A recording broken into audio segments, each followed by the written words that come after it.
Telangana CM Revanth రెడ్డిలో కొత్త శక్తి వచ్చింది, ఆయన మారిపోయారు అని కొంతమంది అంటున్నారు. సో డిస్కస్ చేద్దాం. ఏడాదిన్నరలో ఎన్నడూ లేని విధంగా ఇప్పుడు ఆయన మాట మారుతుంది. కేబినెట్ మీద పట్టు బిగించడంతో ఎక్కడికక్కడ నట్లు టైట్ చేసే పనిలో ఆయన ఉన్నారు. సన్నిహితులు అనుకున్న మంత్రివర్గ సహచరులతో సైతం కాస్త సీరియస్ గానే ఉంటున్నారు. సో అసలు ఏం జరిగింది, ఇదంతా నిజమేనా, ఏంటా సంథింగ్ ముఖ్యమంత్రి తాజా ఢిల్లీ పర్యటనలో అసలు ఏం జరిగింది? రేవంత్ రెడ్డి తెలంగాణ ముఖ్యమంత్రిగా బాధ్యతలు చేపట్టాక ఏడాదిన్నరలో చాలా సార్లు ఢిల్లీ వెళ్లి వచ్చారు. వివిధ సందర్భాల్లో అధిష్టానం పెద్దల్ని కలిసి మంత్రాలు జరిపారు. కొన్ని ప్లస్లు ఉన్నాయి, మరికొన్ని మైనస్లు కూడా ఉన్నాయి. అదంతా వేరే సంగతి. కానీ ఈ మధ్యన తాజాగా ఢిల్లీ వెళ్ళి వచ్చాక ఆయన వైఖరిలో కాస్త మార్పు కొట్టొచ్చినట్టు కనిపిస్తోంది. సో ఆయన్ని దగ్గరగా చూసిన వాళ్ళు కూడా చెప్తున్న మాట ఇది. ఇంకా చెప్పాలంటే కొత్త బలం వచ్చినట్టుందని కాన్ఫిడెన్స్ లెవెల్స్ కూడా గట్టిగా పెరిగాయని చెప్పుకుంటున్నారు. అంటే కంప్లీట్ గా రేవంత్ రెడ్డి మారిపోయారు. గడిచిన 18 నెలలుగా ఇటు ప్రభుత్వంలో అటు పార్టీలో ఎవరేం చేసినా ఏం మాట్లాడినా చూసి చూడనట్టే ఉన్నారు సీఎం రేవంత్ రెడ్డి. కేబినెట్ మంత్రుల మీద రకరకాల ఆరోపణలు వచ్చినా అంత సీరియస్ గా తీసుకున్నట్టు ఎక్కడా కూడా మనకు కనిపించలేదు.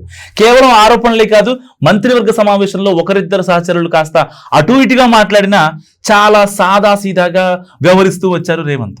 కానీ ఇప్పుడు ఆయన వైఖరి చూస్తుంటే అదంతా గతం, ఇక మీదట అలాంటివి నడవవు అన్నట్టుగా ఉందని మాట్లాడుకుంటున్నారు ఆయన సన్నిహితులు, దగ్గరగా ఉండే క్లోజ్ క్వార్టర్.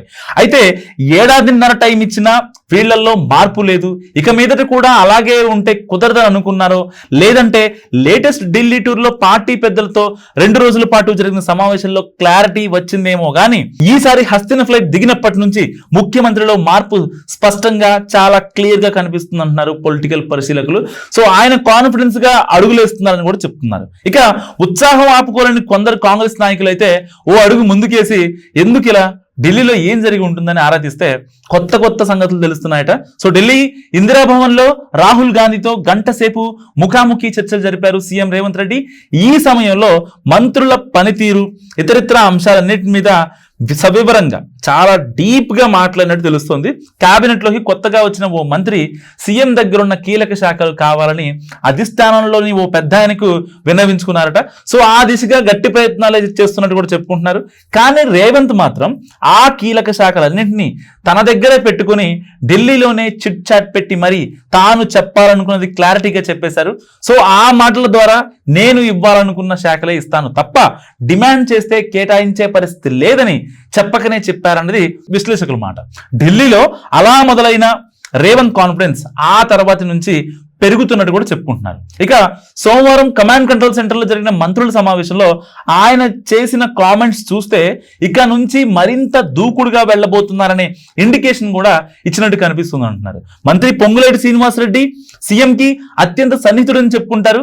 మ్యాటర్ ఏదైనా ఇద్దరు చర్చించే ఒక నిర్ణయం తీసుకుంటారన్న అభిప్రాయం ఉంది చాలా మంది మంత్రులకు. కానీ తాజాగా పొంగులేటికే ఇష్టం వచ్చినట్టు మాట్లాడకండి అంటూ చెప్పేశారట రేవంత్. ఇక పొంగులేటికి ఆయన అలా చెబుతారని ఎవ్వరూ అసలు ఊహించలేదట. సో ఆ టైంలో మంత్రి శ్రీనివాసరెడ్డి క్లారిటీ ఇచ్చే ప్రయత్నం చేసినా సీఎం ఆ ఛాన్స్ ఇవ్వలేదని చెప్పుకుంటున్నారు. సో ఆ విధంగా సీఎం కేబినెట్ మీద పట్టు సాధిస్తున్నారన్నది ఒక వర్షన్ కొంతమంది చెప్తున్నది. ముఖ్యమంత్రి మెల్లిగా అన్నిటినీ నటులన్నీ టైట్ చేసే పనిలో ఉన్నట్టు కనిపిస్తున్నది అని చెప్పుకుంటారు కొంతమంది మంత్రులు. సో ఇలా కారణం ఏదైనా ఢిల్లీ పర్యటన తర్వాత రేవంత్ రెడ్డిలో స్పష్టమైన మార్పు కనిపిస్తుంది అన్నది inside talk. So Revanth Reddy మారారు. ఎవరి కోసం మారారు? రాష్ట్ర ప్రయోజనాల కోసమా, పార్టీని గాడిలో పెట్టడం కోసమా? మీరేమనుకుంటున్నారో కామెంట్ రూపంలో చెప్పండి.